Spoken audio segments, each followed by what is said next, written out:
Hello everybody and welcome back to another video on the channel, back with a tipping video. Let's just quickly go through my last round's tips. As you can see here, got 5 out of 9. It wasn't a good start at all. I got, by the end of Saturday night, I was on just 2. I got all 3 of the Sunday games correct. I'm pretty good at tipping the Sunday games, but not so good the Friday, Thursday and Saturday night tips. I was going really well in the tipping for a while, but then I got 6 out of 9 and 5 out of 9. So yeah, last couple of weeks could have gone better for sure, but let's just get into my round 11 tips and hopefully they go a bit better. Alrighty, starting things off with the Friday night match. No, this is not my tip for the match, just putting that out there. We're not, Sydney aren't going to score negative points. That's not happening. Yeah, so, but anyway, Sydney versus Carlton, that's the SCG, 11th versus 12th. You think whoever wins this keeps their finals alive, and whoever loses it probably doesn't. It's going to be very hard from here for whoever loses this match to make finals. It's both teams playing very ordinary. There's been a lot of talk around how ordinary Carlton has been, and I think the talk about how ordinary Sydney have been is starting to ramp up a bit now, having only just barely beaten North Melbourne because of an interchange breach, and before that they were getting rolled by pretty much everyone.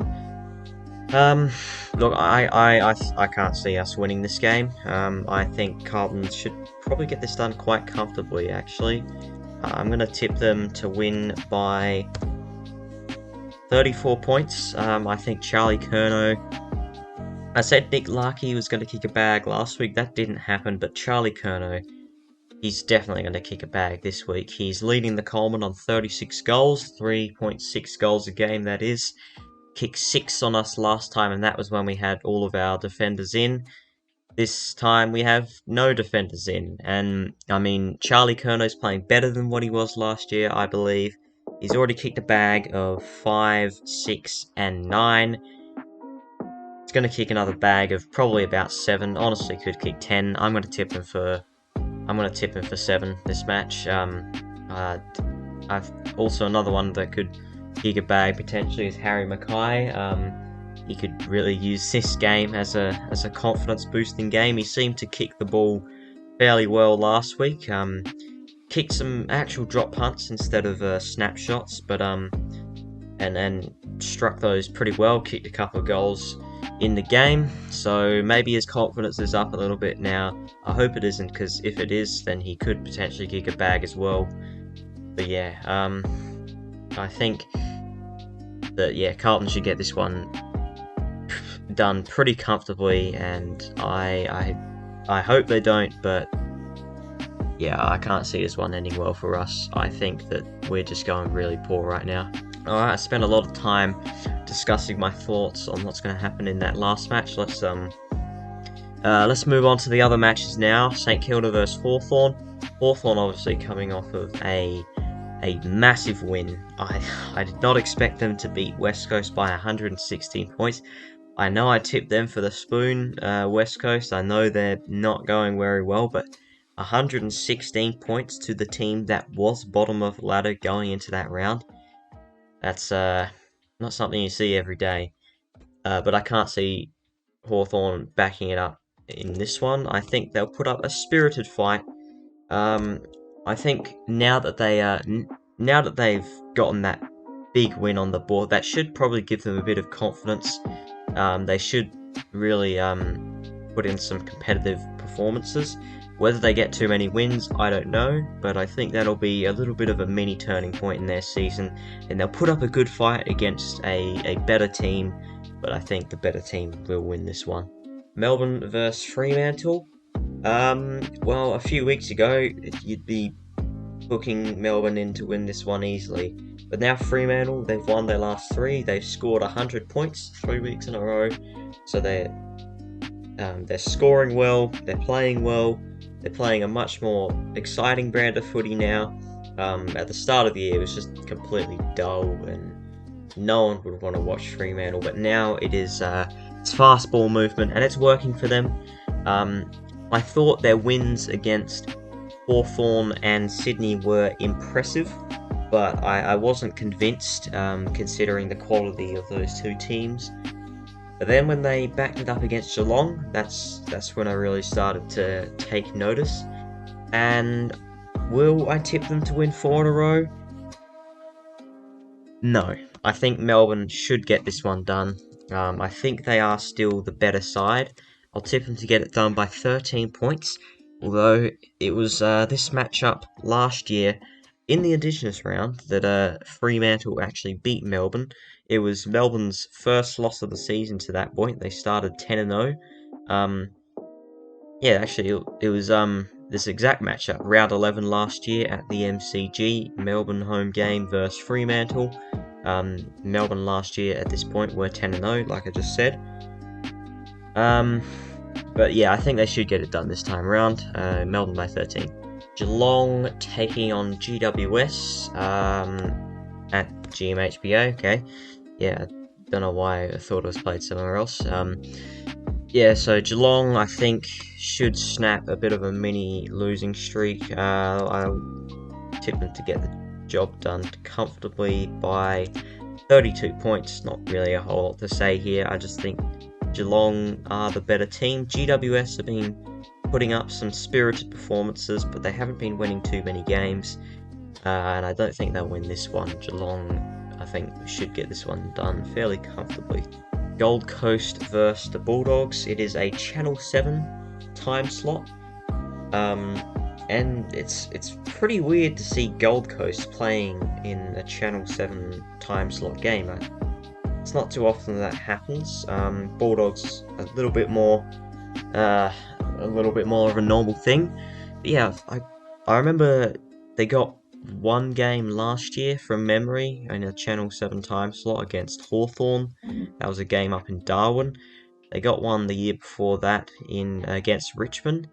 But yeah, I can't remember, other than those two, too many others where they've played on the big screens on Channel 7. There is a reason for that, and that is because they're not that good. And I think Bulldogs get this one done comfortably by about 35 points. Very impressive against the Crows last week. I think the Crows are better than the Suns, and as a result, I think the Suns are going to win this one. And I mean, not the Suns. What am I talking about? The Bulldogs. I think the Bulldogs are going to win this one. It's up at Darwin. Gold Coast play reasonable there. They've won their last few games up there, but I think the Dogs will just be too good for them. Okay, West Coast, Essendon. This could get ugly. I mean, it doesn't get much worse than losing to the 18th ranked team, the bottom of the ladder team, by 116 points.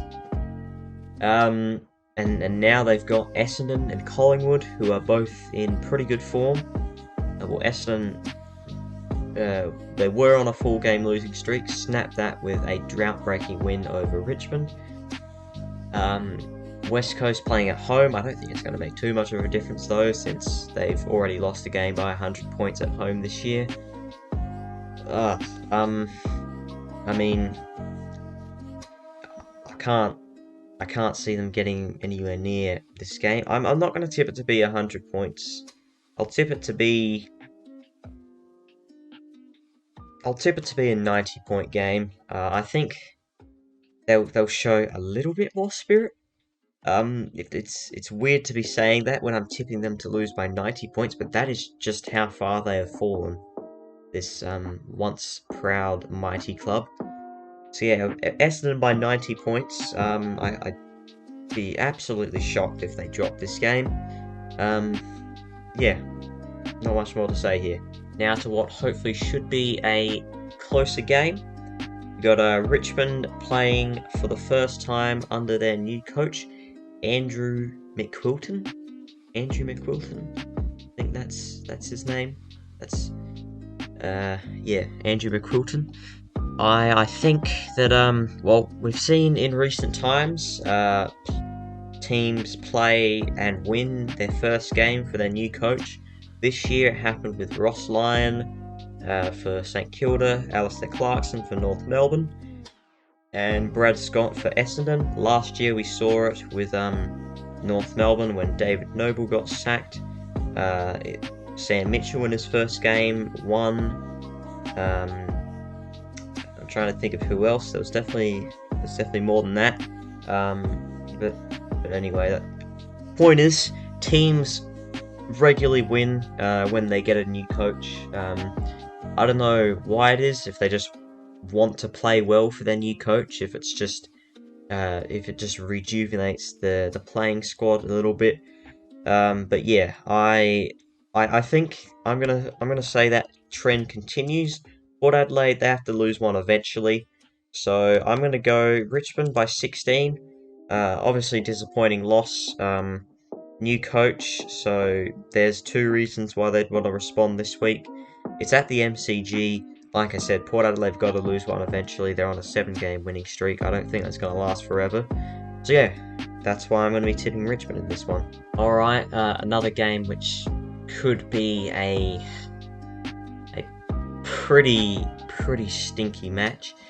North Melbourne showed a lot of heart and soul last week, a lot more than they have been doing, but then they lost by not knowing how to count to 75.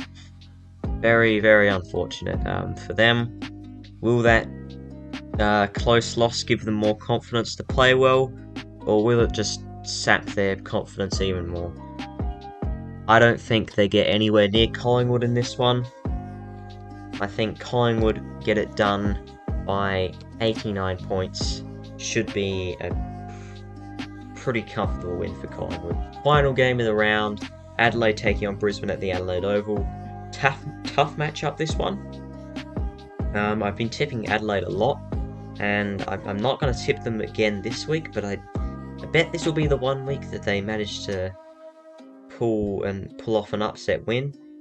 It definitely is possible. I could see it happening, but I think Brisbane, they're just going so well right now. Yeah, I think they'll get the job done by 25 points. 7-win streak will become an 8-win streak, but I wouldn't be surprised if Adelaide pull off an upset in this one.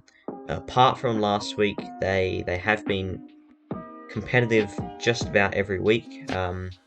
They're on 5 wins, 5 losses now, so they're on a... I don't even know what I'm trying to say. Point is, I think they definitely could pinch this one, but Brisbane just too talented for me. And with that, the round is over. West Coast on bottom. The bottom four is going to pretty much stay the same the whole season. Gold Coast dropping down a bit. Sydney on 4 and 7. Adelaide dropping out of the top 8. Carlton on 9th. That is not a position Carlton fans will enjoy being in, but I'm sure they'd rather win than lose. Essendon creeping in to the top 8 with a big win. Port Adelaide falling outside the top 6. This is a very even top 6 or 7. A very even top 6. I think Geelong, they're a little bit out of that bracket of teams there. But look at this. There's one game between first and second. 3, 4, 5, and 6 are all on 8 wins. So yeah, it's a very even top of the table. It's almost a very even bottom of the table as well. I think West Coast are just a whole lot worse than any other team right now, though. With that being said, though, I hope you did enjoy this video. Comment down your tips below, and I will see you all in the next one. Bye.